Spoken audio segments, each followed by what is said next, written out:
As invited guests were readying themselves to appear at the Serena Conference Center to listen to the budget speech, in some parts of Kampala and Wakiso, people were struggling with an early morning downpour.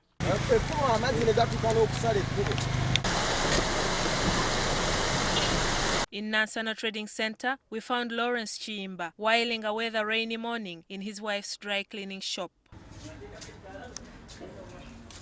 When we asked the 60-year-old if he's eagerly awaiting the finance minister's speech, he laughs.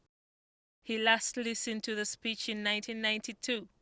Back then, the speech meant a lot to coffee farmers. I can't waste my time. I can't waste my time listening to the radio when the budget is not going to favor us. During those days, when we knew that it was going to use its budgeted day, we were eager and we could wake up as early as possible to go to our chambers for digging, and by noon we had already come. We are eager waiting for the announcement of the budget. We used to buy coffee by then at 60 shillings a kilo, but after the budget, things could change up to 80 or up to 100 per kilo. Chiimba, who owns the block on which his wife's shop sits, says nowadays the budget is all about increasing taxes. Let me give you another picture.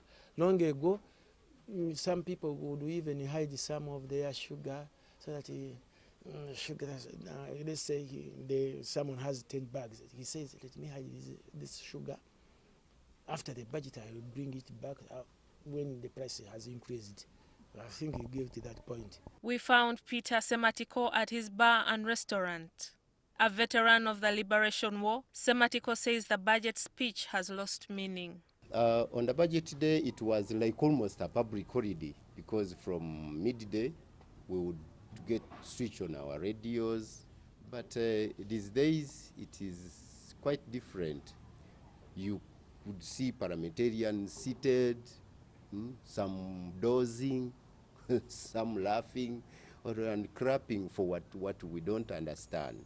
Sematiko, who doesn't remember when he last followed the budget speech, was once an employee of Produce Marketing Board. In Produce, we wanted to see how much has the government set for whatever we are buying. How are we going to find market for the produce? Eh? How are we going to convince the farmers? We asked a few people on the streets what they make of today's budget reading. As the common people, it doesn't help us much.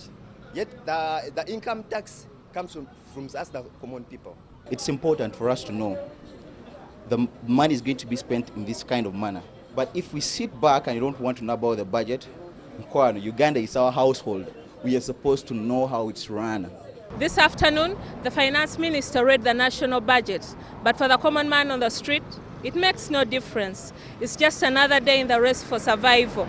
It doesn't matter whether it's a 40 trillion budget or a 30 trillion budget. The cost of living remains high.